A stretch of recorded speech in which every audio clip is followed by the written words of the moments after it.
2-0 for the junior Gabe Curtis. Curtis looking to the end zone, too high, incomplete, and the clock strikes 0. And the Woods Cross defense able to fend off the late charge by the Brighton Bengals. Your final score, Woods Cross 24-16 on a nail-biter of a ball game.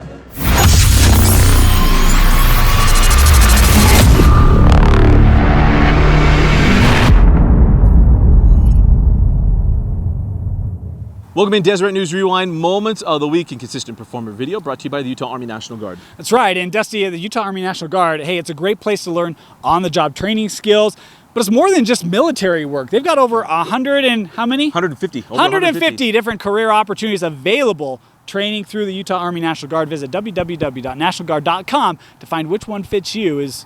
We all want a little development and training, right? Absolutely, and learn leadership skills to make you better at your job as well, because it's not just about being a good employee, it's about being a leader, taking control of what's going on. All right, whatever you win our Deseret News Rewind Game of the Week, we come shoot our videos of that winning school, and it was Woods Cross getting the win over Brighton.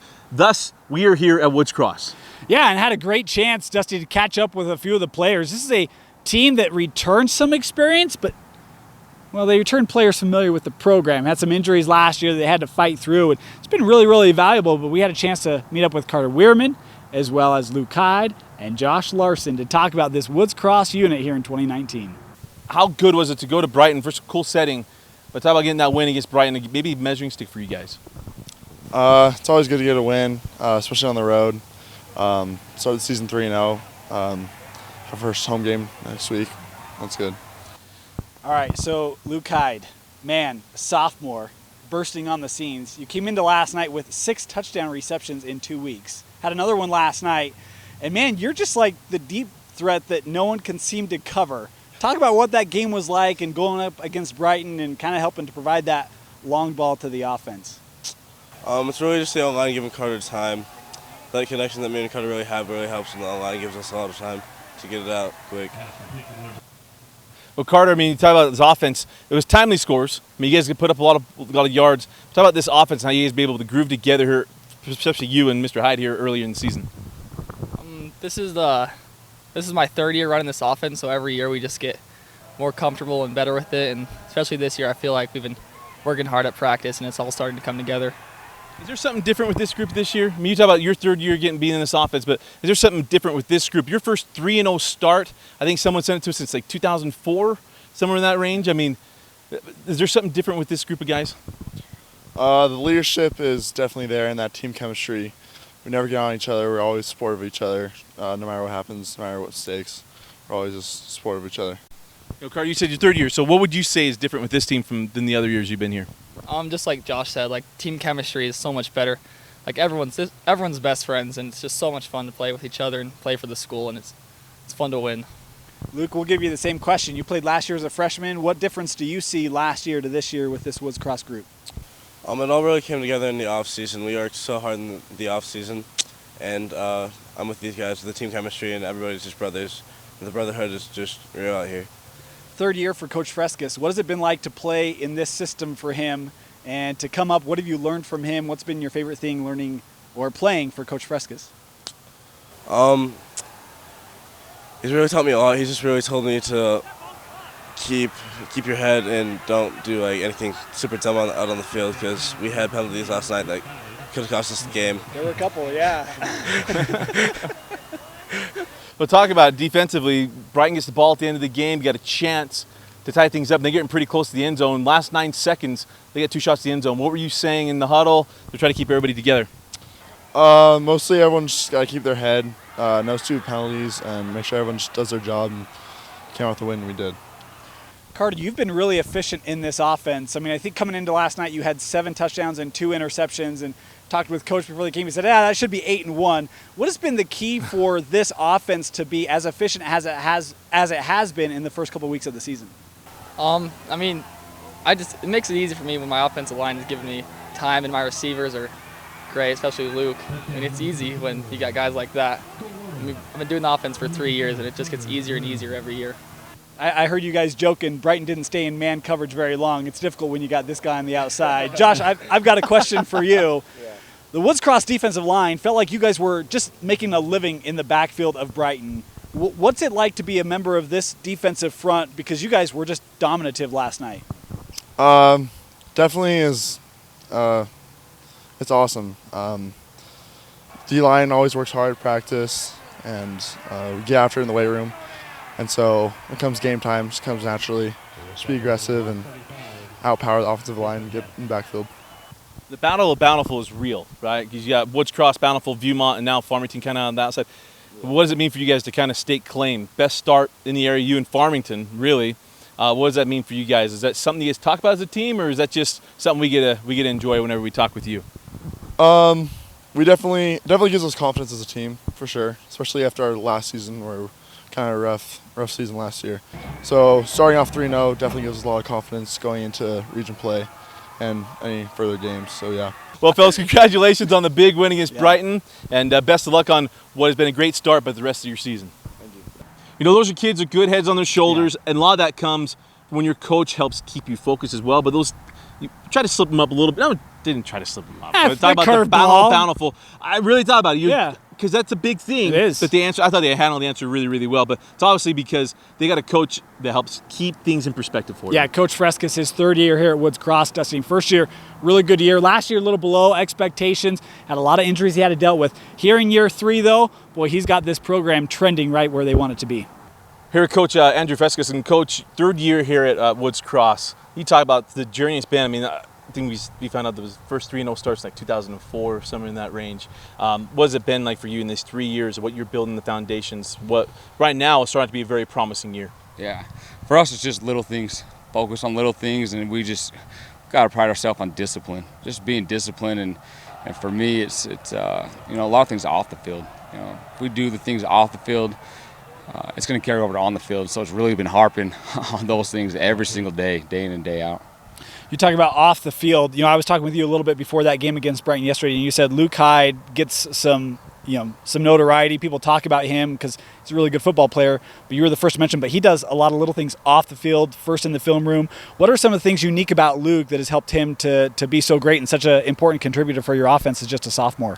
I just say his love for football. You know, those who really love the game, it's not work outside of football. You know, to watch film, do those things off the field. It's not work. It's not, tough to do because you love it. You love it. You want to do it. You want to get in the film and see what they're doing. And it's crazy for him as a sophomore a lot of times too. I mean, he comes ready for practice Monday like, hey, coach, this is what I saw. You know, even before we start talking about the game plan or what coverages they're doing and blitzes and fronts. But again, he does it because he loves. He has a passion for the game, which obviously I think all of us coaches and stuff we do too. So that's why we're out here. And so it's nice to have some kids that kind of eat, sleep, breathe football.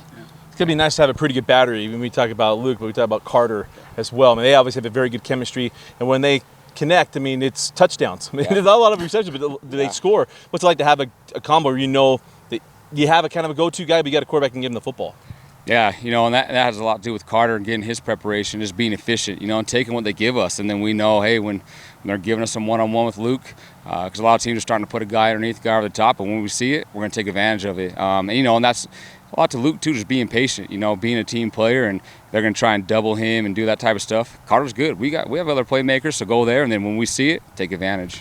Talking about other playmakers, I thought a young man that really jumped off the field last night was Wardle, and didn't have a ton of rushing yards coming into that game through the first 2 weeks. But boy, last night he was a bruiser up the middle, physical, speed, even threw him the ball a little bit on the outside. Talk about what dimension he adds to this offense for Woods Cross. It's a big dimension, and we're kind of running back by committee, the first couple weeks, and then we tell our guys, we're going to see who's going to make a guy miss, who's going to break a tackle. That's a thing they have to do. Teams that try to put 6 in the box, you got to make a guy miss, and you make a guy miss or break a tackle, and then we're good. And he's running hard, and then we also tell him with, how efficient we want to be throwing the ball. You've got to be able to catch the football, have the backfield. You've got to be, for us, a lot of times it's a mismatch. You can get a linebacker on you, so you got to be able to catch it out of there, but just be, don't be one-dimensional, be two-dimensional. But he was really big for us last night, and again, a lot of our other running backs can do it. Miller plays a lot of defense though too, so Wardle's fresh, and got to be a bruiser.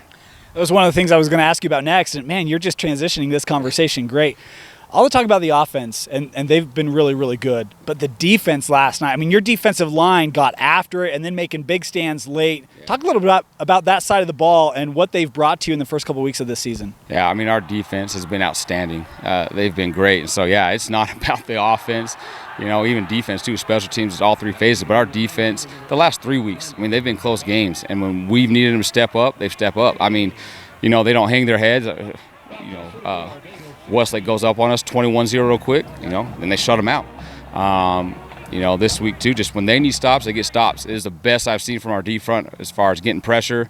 And then times when, you know, they had max protection, our DBs are back there covering and making plays, linebackers getting where they need to be. So I'm just proud of the team. Like, it's been a team effort, you know, and we have each other's back. You know, defense gives up a quick score.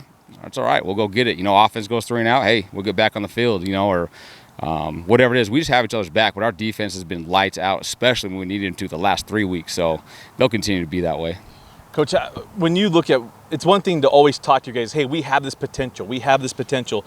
Now you're not just, now you're in the production season, right? Now we got to get it done. And so you got Tip and August this week, but with every week comes more and more of, hey, you are this good. What is that? What is your mentality? What's your message to your guys? You guys continue to, you're 3-0 for the first time in 15 years or so, and then now you win, you go 4-0. Hey, here's now uncharted territory. How do you help manage expectations to where they can realize what's going on, but also keeping them hungry? Yeah, you know, and that's the key right there. Be proud of our success, be proud, but we know, too, our goal is not to be 3-0. Our goal is not to be 4-0. And so each week we got a lot to clean up. And I told him right after the game, and I told him Saturday morning here in film, you know, it's great that we're 3-0, especially with, we've got a lot to clean up. It's good to get those wins with stuff to clean up rather than getting some losses and having a lot to clean up. But that just shows, for me, I'm really proud of the mental toughness. But we got to keep them hungry, and like I told them, and they see it. They're very humble. They know we've got some work to do, and we don't want to be good. It's good being 3-0, but we want to be great. So we're not satisfied with being good. Well, Coach, congratulations on a terrific start to the season, a big win last night, and best luck this week and throughout the year. Thank you very much. Appreciate it. Yeah, thank you guys.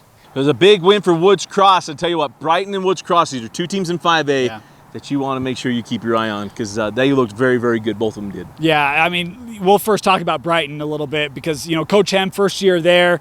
Curtis, boy, he is really, really good. They struggled with really winning the line of scrimmage against Woods Cross. I thought Woods Cross, both sides of the line, was stronger, was better. That was the difference in this ball game. But even that being said, this is still a one-possession game. The Brighton Bengals in Region 6. We saw Olympus get tripped up this week. Murray's been really good. Highland. Brighton might be in the mix there because they got a lot of talent, and they've got a young Barton, watch out, coming up. He made some big plays last night. They've got kids sprinkled across the field that were really good. But this Woods Cross team, Dusty, when you think about, you know, football in Davis County, for a long time it was Bountiful, and now I think you're starting to see it kind of shift to Woods Cross, and you have a chance to talk with Weierman and with Hyde and with Larsen, and you see the product on the field.